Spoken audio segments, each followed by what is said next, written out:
स्वागतं श्रोता बंधु गाल्पिक श्री अक्षय ओझा लिखित अल्प अल्प गल्प मध्यरु आजिर गल्पटी उपस्थापना करुछि बदलुथिबा पितृत्व। रविवार सकाळु सकाळु क्वार्टर गेट बेल बाजिला। 9टा बाजु बाजु किए एते सकाळु मु बेड रे बसी चा पिउथिली। घर कबाट खोली देखिली बापा छिड़ा होइछंती गेट पाखरे। मु आश्चर्यचकित हेली। बापांकु नमस्कार हेई घर को डाकिली। बापांका हातरे सेई पुरुणा ब्यागटी। नाती नातुणीक पाई कोन टिके आनी थांती गाँरु। बहु नमिता ससुरंकु ओ नाती नातुणी माने तांको जेजंकु नमस्कार कले।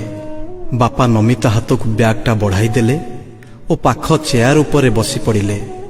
मु टिके विचलित हेली। हठात कोन पाई बापा आसिले, ना खबर ना फोन। भुवनेश्वर रे रहिबा मोर 15 वर्ष हेई गलानी। किराणी चाकरीटीए। रोजगार एतिकी जे बड़ कष्टरे मासटी पूरा हुए। गाँ घर देखी हुए ना। बापा चाष बास करी चली जाती। मु चाकरी कले सुधा केबे अभावरु मुक्त पाइनी। आज पिलांक स्कूल एडमिशन, काली LIC किस्ती, पुणी EMI, तापरे देहपा।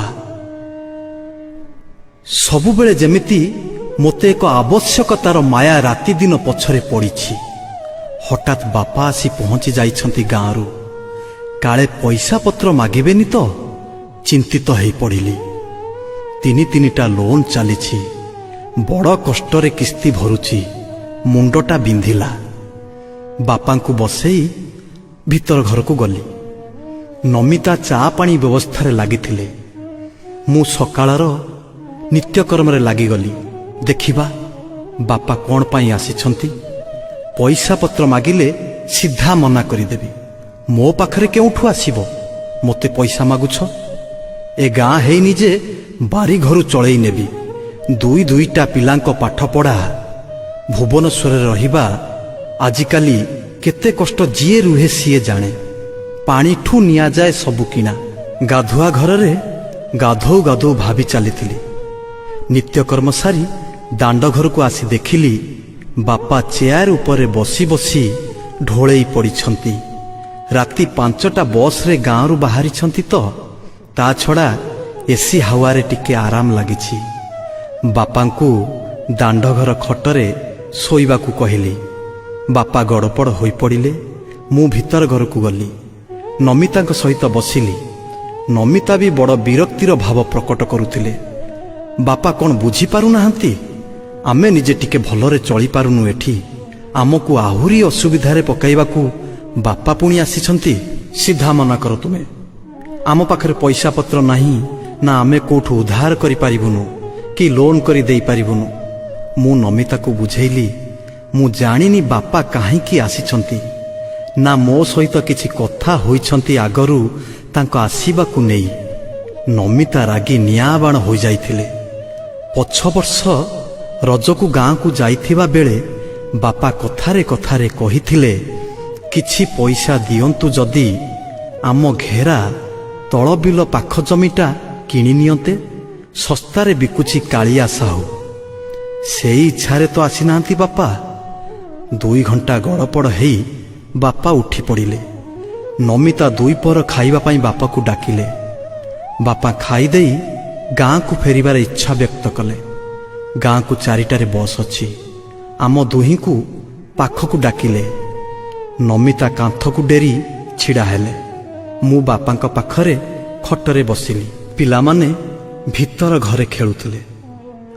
बापा कहिबाकू आरंभ कले, बाबू 8 दिन तले लघु चापरे घेरा तल बिलरे लागिथिबा चाकुंडा गछ 3टी उपुड़ी पड़िला। मु से गछ 3टी बिक्री करिदेली 22,000 टंकारे। पैसा पाई भाबिली मु मो ग्राम्य बैंक खातारे रखिदेबी। तू जेबे गाँ को आसीबू नहीं जीवू। किंतु तो बो रखेई देलानी।